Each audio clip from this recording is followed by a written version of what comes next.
Mempresentasikan materi hari ini. Perkenalan dulu, nama saya Roham, NRP 22-2017-044. Perkenalkan, nama saya Giana Marsedi, NRP 22-2017-054. Saya Felix Hendra, NRP 22-2017-056. Saya Raden Kristoforus, NRP 22-2017-058. Oke, pertama alat pengerasan beton atau concrete equipment.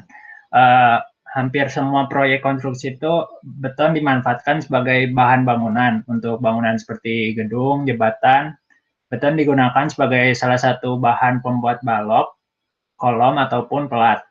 Dinding yang merupakan dinding pracetak juga mempunyai bahan dasarnya itu beton. Pipa-pipa besar yang digunakan dalam pembuatan saluran juga menggunakan beton sebagai bahan dasar. Selain itu, beton dimanfaatkan sebagai bahan alternatif pengerasan juga. Beton itu merupakan campuran dari semen, agregat, dan air. Campuran semen dan air disebut dengan pasta. Agregat yang digunakan untuk membuat beton adalah agregat halus,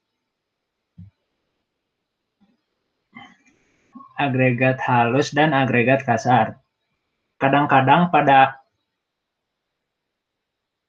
campuran tersebut ditambahkan bahan aditif yang mempunyai fungsi khusus seperti plastik sizer yang berfungsi untuk mempermudah pelaksanaan, retarder yang berfungsi untuk memperlambat pengerasan atau setting and hardening, accelerator untuk mempercepat penguatan beton. Setelah semua bahan beton tersebut menjadi satu, maka campuran tersebut ditempatkan pada suatu cetakan atau kemudian dibiarkan sampai mengeras. Campuran beton yang normal mengandung 3/4 bagian agregat dan 1/4 bagian pasta. Berdasarkan volume dengan rasio air semen berkisar antara 0,4 sampai 0,7 berdasarkan berat. Yang pertama, alat pengerasan beton adalah concrete batching plant. Pengertian batching plant adalah suatu sistem yang berfungsi sebagai tempat fabrikasi batu buatan bernama beton yang terbuat dari campuran air, semen, agregat halus atau pasir, agregat kasar atau koral, dan berbagai macam campuran lain seperti bahan kimia yang dimaksudkan untuk menghasilkan beton dengan kualitas tertentu. Pabrik beton ini disebut juga sebagai concrete plant. Beberapa proyek skala besar banyak memanfaatkan batching plant sebagai supplier beton ready mix yang diangkut ke lokasi proyek menggunakan kendaraan truk mixer. Concrete batching plant pada dasarnya digunakan untuk mengolah bahan menjadi beton, itu mencampur semua bahan seperti pasir, kerikil, hingga lokasi konstruksi. Concrete batching plant dibagi lagi menjadi beberapa jenis sesuai dengan kemampuan kerjanya, dari 20 hingga 120 km per jam. Dan mereka terkenal dengan mobilitasnya sebagai batcher beton bergerak. Concrete batching plant. Proses dan pengolahan beton di batching plant berbeda-beda tergantung pada tempat, kebutuhan, daerah, kondisi lokasi, pengolahan itu sendiri. Pada umumnya menggunakan wet mix plant sebagai standarisasi batching plant pengolahan beton. Langsung saja kita rincikan prosesnya. Nah, ini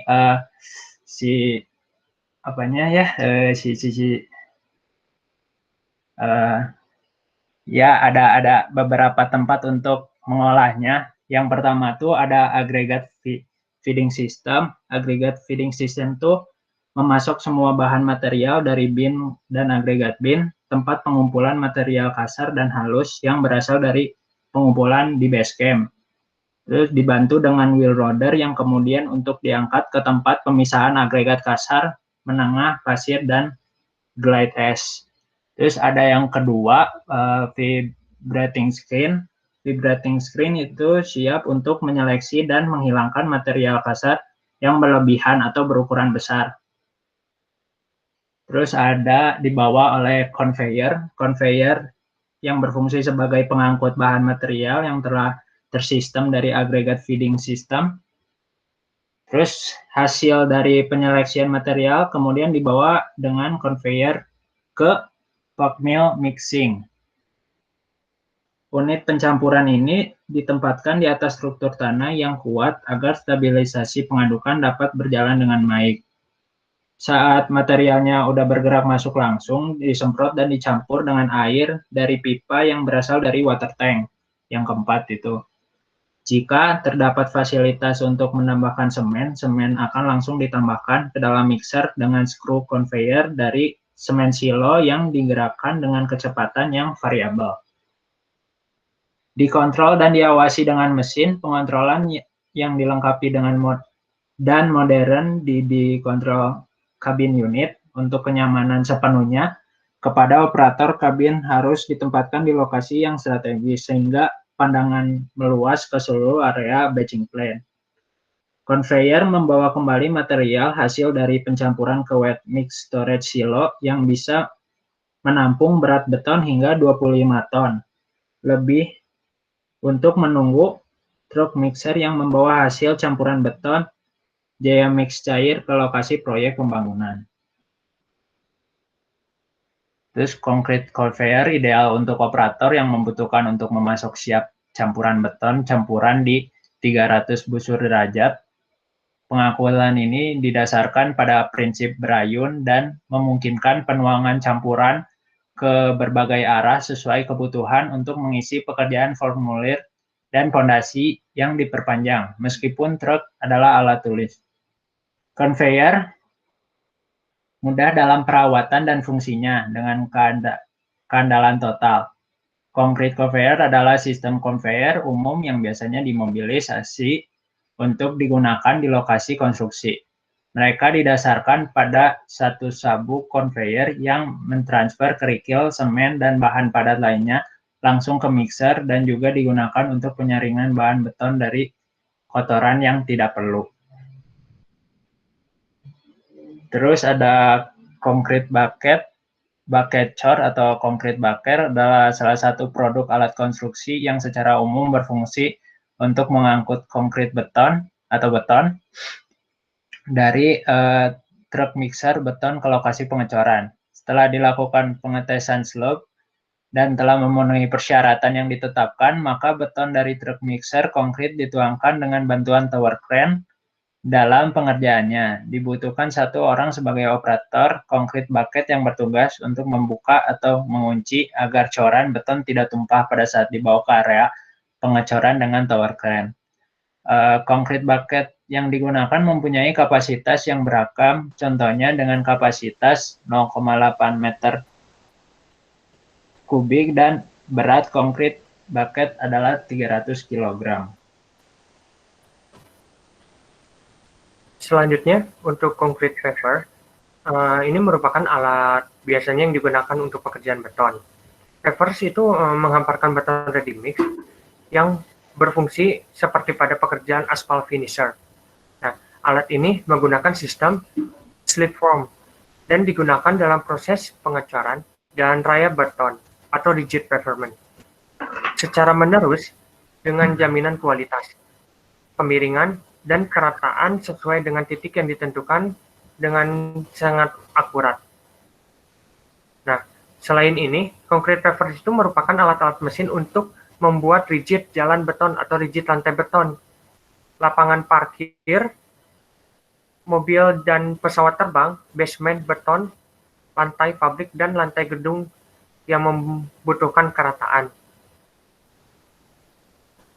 Berbagai tipe dari concrete paver atau nama lainnya concrete slip form mempunyai ukuran lebar yang bervariasi antara 2 meter sampai dengan 15 meter. Nah, pada gambar yang kiri bawah, Ero balik dulu ke sebelumnya.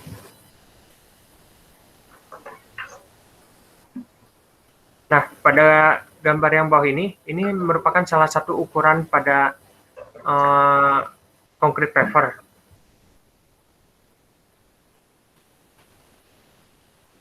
Nah, di concrete prefernya ini tuh kan alat yang untuk mempermudah melakukan pekerjaan yang bekerja untuk lapangan parkir, jalan, beton, atau base beton. Nah, dalam alat ini bisa diukur untuk kemiringan, jaminan kualitas dengan kerataan yang sesuai titik yang ditentukan. Ini merupakan salah satu alat dengan ukuran yang standar. Next. Nah, ini merupakan contoh soal perhitungan atau contoh perhitungan concrete paver. Nah, di contoh perhitungan ini kita memerlukan lebar hamparan, tebal hamparan, kecepatan penghamparan dengan faktor koefisien hamparan. Nanti kita bakal mendapatkan nilai produktivitas dari Q sama dengan dikali lebar hamparan, dikali tinggi tebal hamparan, terus faktor efisiensi alatnya, juga dengan kecepatan penghamparan, dan dikali 60 untuk menjadi meter kubik per jam. Nah, untuk biaya sewa alat per jam ini, contoh perhitungannya menggunakan 544.000. Nah, untuk volumenya itu tinggal 100 dikali 7 dikali 0,2, maka didapatkan 14.000 meter kubik. Maka didapatkan waktu pengerjaan itu menggunakan waktu yang dibutuhkan itu sama dengan volume dibagi dengan kubiknya, maka didapat nanti jamnya. Jadi 14.000 dibagi 104,58, bahkan mendapat 133,87 jam. Nah, asumsi waktu kerja dalam satu hari itu, misal dalam 7 jam, maka waktu yang dibutuhkan itu 133,8 jam dibagi 7, maka akan didapatkan 19,2 hari atau dapat dikatakan 20 hari. Nah, untuk biaya total sewa konkret paver finishernya itu untuk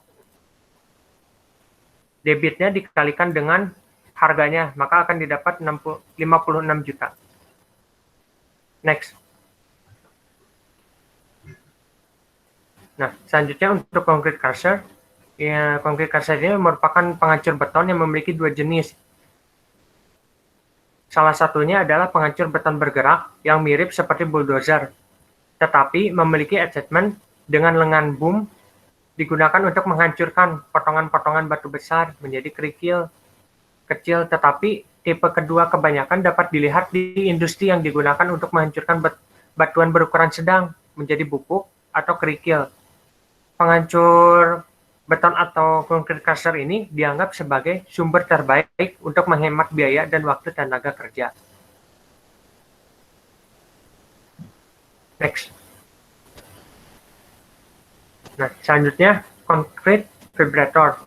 Nah, concrete vibrator ini merupakan salah satu yang berfungsi untuk menggetarkan beton pada saat pengecoran agar beton dapat mengisi seluruh ruangan dan tidak terdapatnya rongga-rongga udara di antara beton yang dapat membuat beton keropos.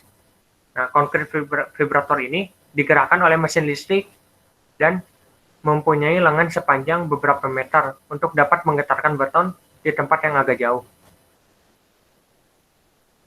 Next. Nah, ini merupakan contoh soal contoh perhitungan dalam pekerjaan concrete vibrator. Didapatkan produktivitasnya itu 25 meter kubik per jam. Biaya alat per jam itu Rp71.000. Nah, maka kita menghitung dulu volumenya, yaitu 10.000 dikali 7 dikali 0,2, maka didapat 14.000 meter pangkat kubik. Waktu pekerjaannya itu dibutuhkan volume dibagi produktivitasnya, maka 14.000 dibagi 25 akan didapat 560 jam. Jika diasumsikan waktu kerja dalam satu hari itu 7 jam, maka waktu yang dibutuhkan itu 660 dibagi 7, yaitu 80 hari. Waktu dengan 4 konkret vibrator dari 80 hari dibagi 4, maka didapatkan 20 hari. Biaya total sewa konkret vibrator itu waktu yang pekerjaan yang dibutuhkan dikalikan dengan biaya alat sewa per jamnya, maka 560 jam dikali 71.000, maka didapatkan 40 juta rupiah. Next. Selanjutnya merupakan concrete vibrator machine atau concrete cutter. Nah, concrete cutting machine ini alat abrasif yang biasanya dilihat sebagai peralatan bergerak yang digunakan untuk memotong beton dalam jumlah besar dengan bantuan tenaga listrik. Peralatan pemotong beton dapat dilihat sebagian besar di mana bangunan besar perlu dihancurkan dan alat-alat ini digunakan di sana untuk memotong dinding meskipun bila hanya berkualitas tinggi.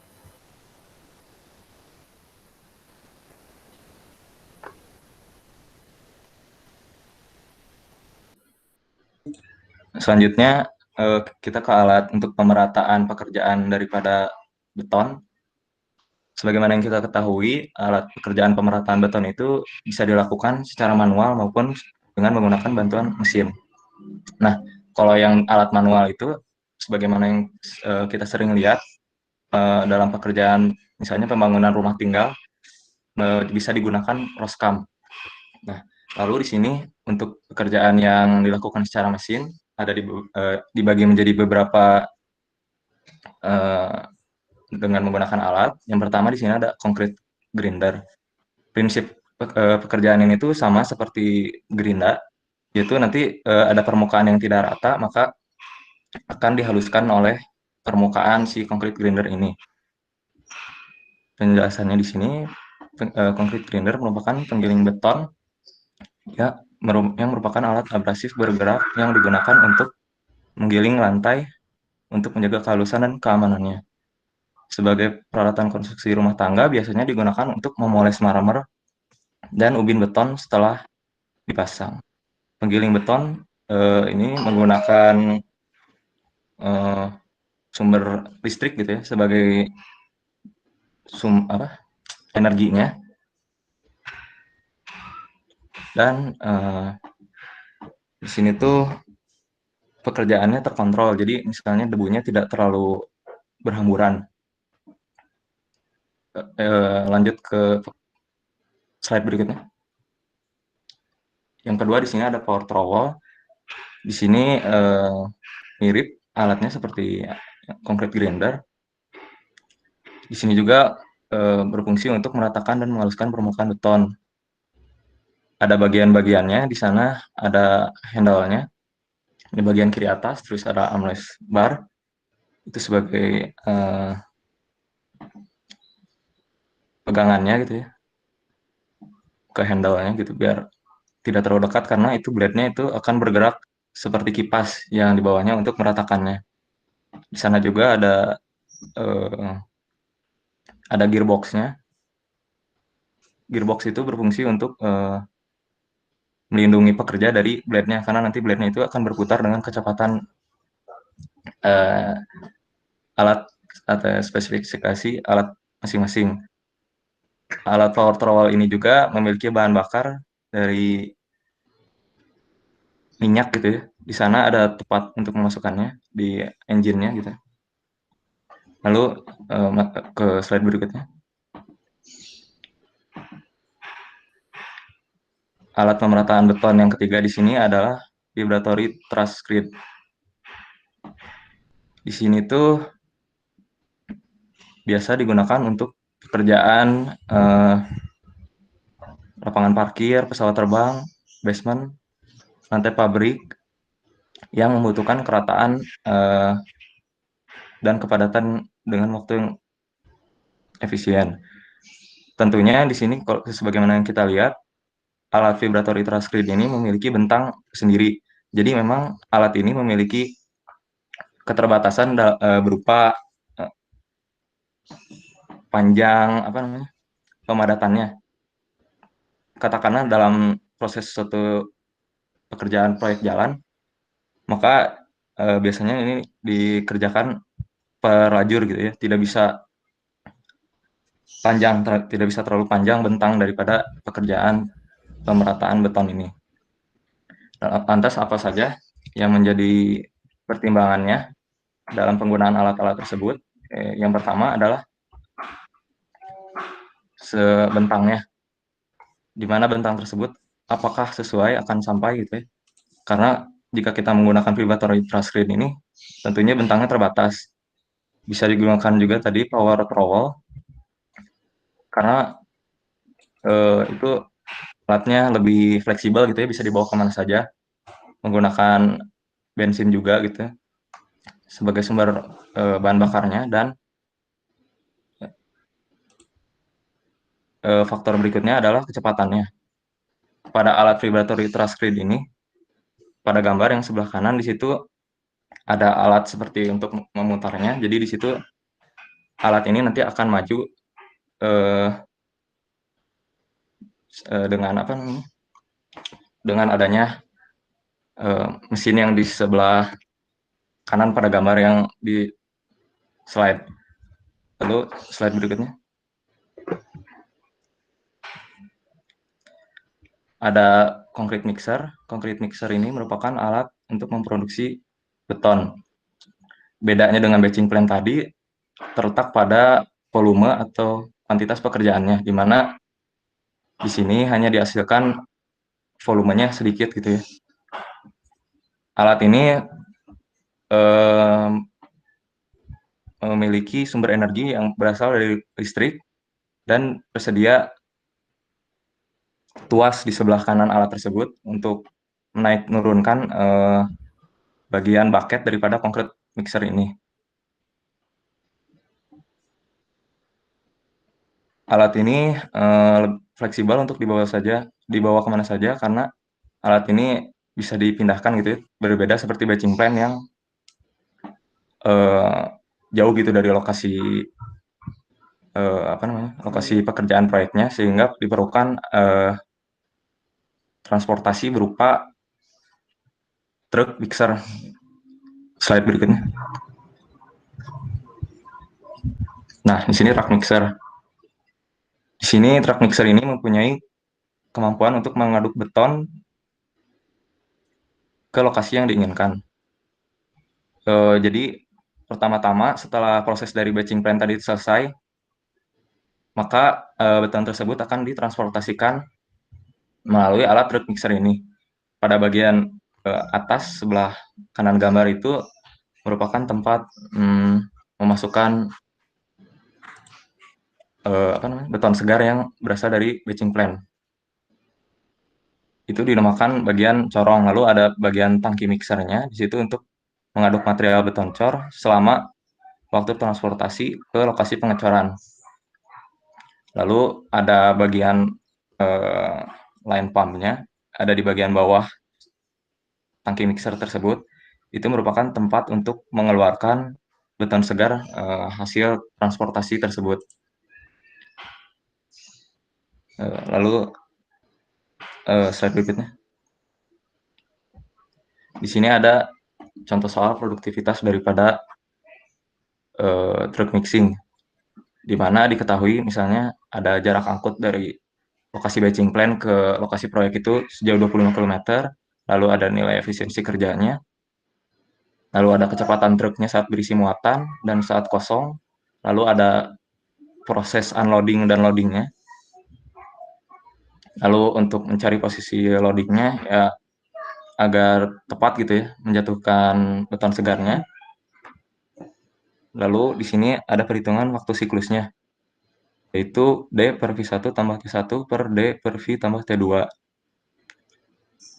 Itu merupakan jarak angkut dibagi dengan kecepatan daripada truk tersebut. Lalu didapat hasilnya setelah ditambahkan tentunya dengan waktu unloading dan mencari posisi loading, yaitu 60,43 menit. Lalu ada nilai produktivitas, di mana rumusnya adalah C dikali 60 bagi CMD kali efisiensinya kali M. didapat nilai 6,354. Lalu misalkan biaya alat sewa per jam ini sebesar 78.000, maka jika terdapat suatu volume pekerjaan sebesar 7.000 meter kubik dibagi dengan produktivitas alat tersebut, maka akan menghasilkan waktu pekerjaan yang dibutuhkan, yaitu di sini dilambangkan dengan W 1.100 jam. Lalu misalnya ada asumsi waktu kerja itu misalnya dalam satu hari 7 jam, maka waktu pelaksanaan yang dibutuhkan untuk pekerjaan daripada pengangkutan ini adalah 158 hari.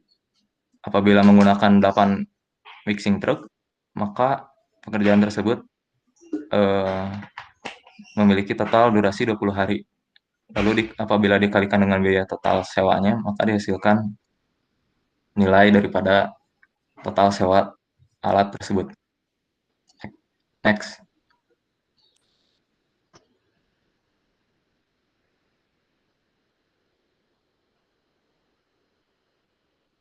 Oke.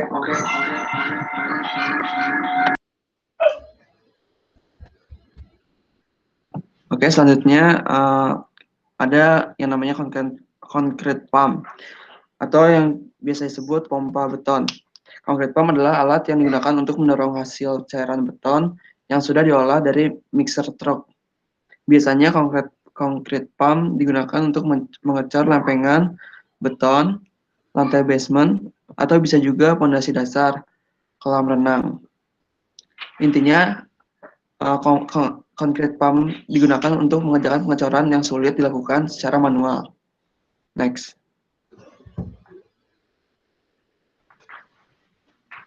Kelebihan dari concrete pump ini, yang pertama ada hemat biaya dan waktu. Yang kedua lebih rapi, karena dalam pengerjaan pengecoran secara manual pasti akan menyisakan ceceran beton yang tumpah dari ember. Dengan menggunakan concrete pump, pengerjaan akan lebih rapi karena ready mix distribusikan dengan boom atau belalai yang panjangnya. Yang ketiga adalah kualitas beton lebih terjaga. Seperti yang kita tahu bahwa ready mix atau beton cor memiliki toleransi sekitar 5 jam sebelum mengeras atau beku. Atau maksudnya kaku ya di sini. Maka dengan pengerjaan manual sangat berisiko, akan tetapi kemungkinan seperti itu dapat diminimalisir dengan penggunaan concrete pump. Lalu ada juga kekurangannya. Yang pertama, harga sewanya mahal. Pada proyek dengan pengerjaan betonisasi bervolume sedikit akan sangat mahal biayanya dibandingkan pengecoran dengan cara manual dan menggunakan teknik estafet. Jadi kalau misalnya kita proyeknya gedung, lebih disarankan menggunakan concrete pump dibandingkan dengan rumah 2 lantai. Lalu yang kedua kekurangannya adalah suara mesinnya bising. Pompa beton menggunakan tenaga mesin diesel dengan bahan bakar solar dan menggunakan sistem hidraulik untuk mempompa beton.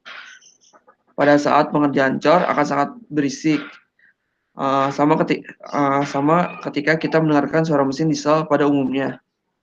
Next.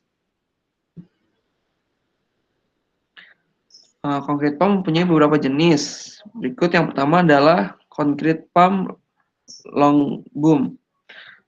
Concrete pump ini biasanya diperuntukkan untuk bangunan tinggi yang bisa mencapai lantai 4 ke atas, seperti gedung perkantoran, mall, apartemen, dan sebagainya. Atau bangunan yang memiliki ketinggian 15 meter ke atas. Bar beton atau concrete pressure-nya berada di kisaran 8 MPa sampai 40 MPa, tergantung dari tinggi bangunannya. Lalu ada yang namanya concrete pump standar yang biasa digunakan pada umumnya. Concrete pump jenis ini biasanya diperuntukkan untuk bangunan-bangunan yang rendah seperti ruko, rumah pribadi, restoran, dan sebagainya. Biasanya bangunan yang menggunakan pompa beton ini ketinggian bangunannya kurang dari 20 meter. Bar beton atau concrete pressure-nya berada di kisaran 4 MPa sampai dengan 7 MPa. Lalu selanjutnya ada concrete pump mini. Concrete pump mini ini biasanya dipakai untuk bangunan yang letaknya berada di jalanan sempit yang hanya bisa diakses kendaraan mini truck. Biasanya concrete pump jenis ini hanya dipakai untuk pengecoran rumah yang berada di level ketinggian 1 sampai dengan 2 lantai ke atas. Yang terakhir, yang keempat, ada portable. Biasanya disebut dengan pompa kodok, digunakan untuk bangunan proyek seperti waduk, bendungan, pelabuhan, menara telekomunikasi, dan sebagainya. Next. Lalu selanjutnya ada shortcrete. Menurut American Concrete Institute atau ACI, shortcrete dapat didefinisikan sebagai mortar atau beton yang diberikan tekanan dan kecepatan tinggi. Komponen campuran terdiri atas semen, pasir, agregat, air, dan tambahan mixture lainnya. Metode shortcrete terdiri dari 2 cara, yaitu yang pertama wet shortcrete adalah salah satu metode di mana pencampuran semen, pasir, dan air dilakukan sebelum masuk ke pompa atau mesin, dan ditambahkan tekanan angin dari kompresor untuk memberikan kecepatan tinggi untuk penempatan material pada permukaan sasaran. Yang kedua ada dry shotcrete. Adalah salah satu metode di mana material pasir dan semen dicampurkan dalam kondisi kering, kemudian dimasukkan ke dalam mesin. Dengan bantuan kompresor, material keluar lewat nozzle dan baru tercampur dengan air. Metode shortcrete sering digunakan pada beberapa proyek yang memiliki galian tanah sangat dalam, seperti pada galian spillway, galian pengelak pada bendungan, maupun pada pekerjaan terowongan. Pada saat dilakukan pekerjaan penggalian tanah, otomatis kondisi lereng akan labil. Berbeda jika galian tanah berupa batu. Jika galian batu, tentu tidak memerlukan perkuatan lereng lagi. Metode shortcrete menggunakan besi wire mesh dan ground anchor untuk menambah perkuatan. Untuk gambarnya ada sebelah kanan layar ya. Jadi itu adalah gambar shortcrete yang memiliki bagian-bagian. Yang pertama adalah hopper, lalu vibrator, rotor body, rotor plate, gearbox, vortex stream implant, air pipe system, clamping device. Nah, nanti itu si cara itu bakal keluar dari vortex stream implement-nya. Next.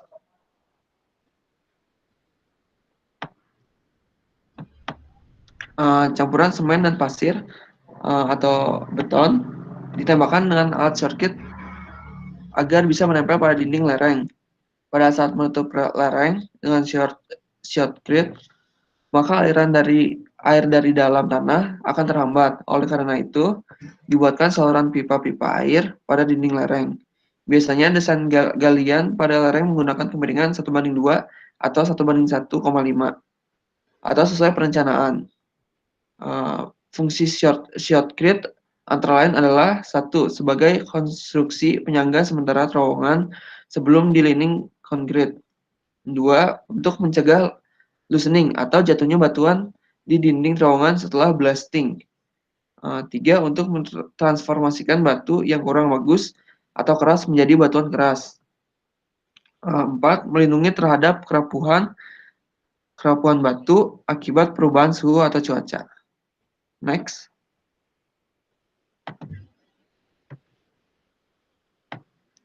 Berikutnya ada concrete tank atau tangki beton. Digunakan untuk menghemat biaya tenaga kerja dan mesin karena mereka perlu dibangun di lokasi konstruksi dan dipasang pada posisi puncak. Tangki beton biasanya terbuat dari beton, memiliki pipa di bagian bawah sebagai bahan keluar menuju lokasi, dan pada dasar tangkinya digunakan untuk membuat bahan beton dengan menuangkan air, semen, dan kerikil ke dalamnya. Oke. Sekian presentasi dari kami. Maaf bila ada salah kata. Kami akan membuka sesi tanya jawab. Boleh untuk tiga penanya pertama dipersilahkan. Ada yang mau bertanya?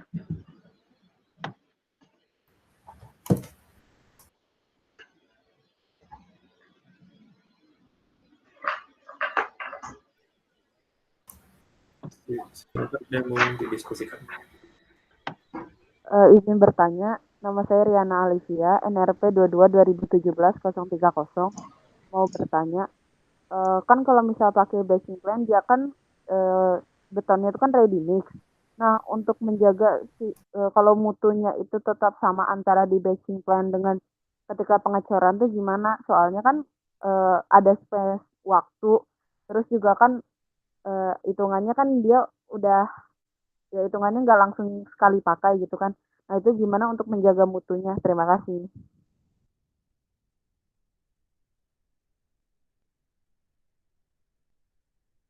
Oke.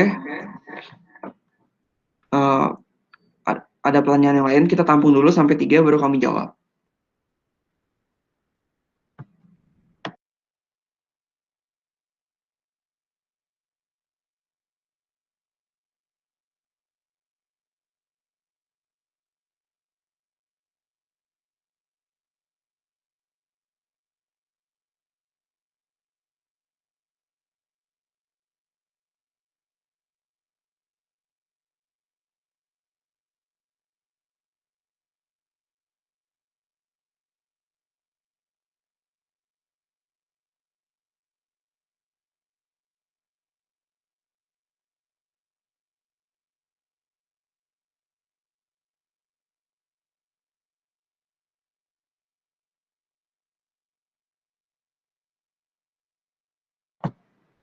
Masih persilakan pada yang mau bertanya.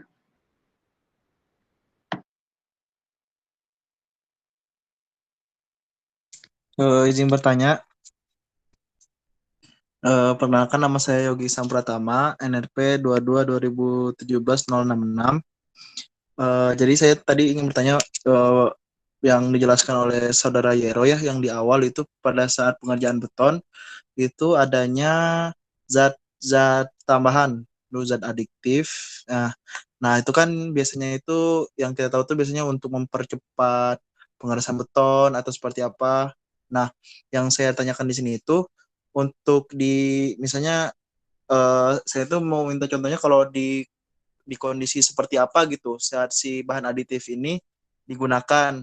Misalnya apakah pada saat di Indonesia, karena di Indonesia cuacanya iklimnya lumayan panas gitu kan, makanya si bahan aditif ini digunakan, atau apakah misalnya di daerah bersalju gitu. Nah, seperti apa sih gitu si contoh-contoh bahan aditif ini dan fungsinya tuh seperti apa, dan pada saat kapan si bahan aditif ini tuh akan digunakan, seperti itu. Terima kasih.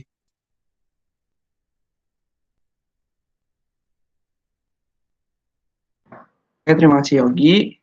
Kami tampung dulu. Ada lagi pertanyaan?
Oke, untuk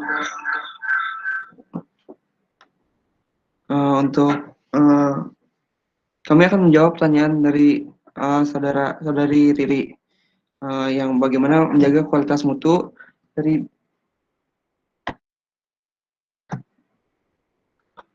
dari batching plan ke tempat konstruksi.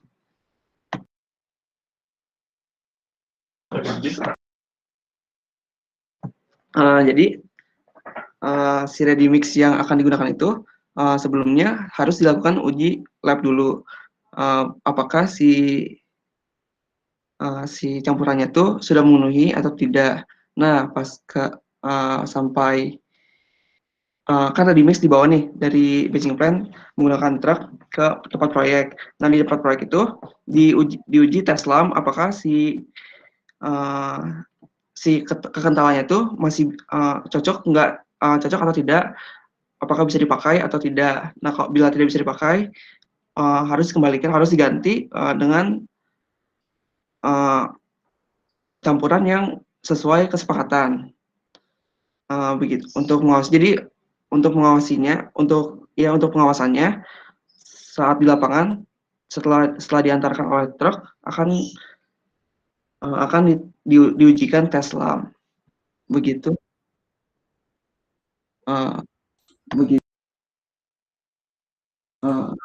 Boleh? Ya, izin menambahkan untuk gitu. Ya, izin menambahkan jadi untuk pengawasan pekerjaan, bukan pekerjaan ya, pengawasan transportasi beton tersebut bisa dilaksanakan dengan yang pertama-tama itu disetting agar nilai SLAM daripada pekerjaan beton tersebut di batching plan-nya diperbesar agar nanti ketika sampai di tempat pelaksanaan atau tempat placing tersebut nilai SLAM-nya itu tidak terlalu turun terlalu banyak gitu ya. Waktu ikat awalnya tidak terlalu cepat. Selain itu bisa dilakukan alternatif lain yaitu proses transportasinya dilakukan pada malam hari. Kenapa pada malam hari? Karena kalau misalnya pada malam hari itu arus lalu lintas tergolong ini ya kosong gitu, tidak ramai sehingga tidak ada halangan gitu ya di jalan, tidak ada kemacetan, tidak terhalang oleh kemacetan sehingga beton tersebut tidak mengeras di jalan gitu. Terus di dalam truk mixer tersebut emang dilakukan pemutaran terhadap material beton tersebut sehingga beton tersebut tidak cepat untuk mencapai waktu ikat awalnya. Kira-kira menurut saya seperti itu. Menurut barangkali teman-teman sendiri ada masukan atau kurang seret gitu sama jawaban kami, boleh menambahkan, silakan kita diskusi aja di sini. Terima kasih.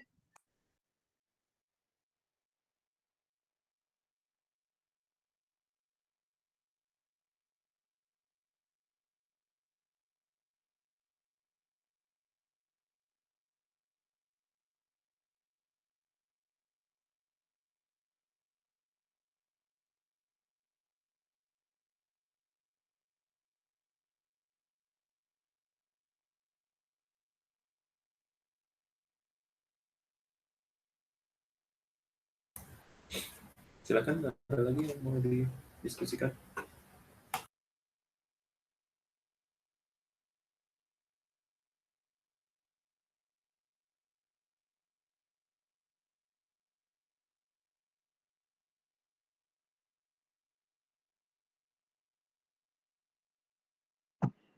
Oke. Apakah ada pertanyaan dulu sambil menunggu kami berdiskusi? Pertanyaan yang lain?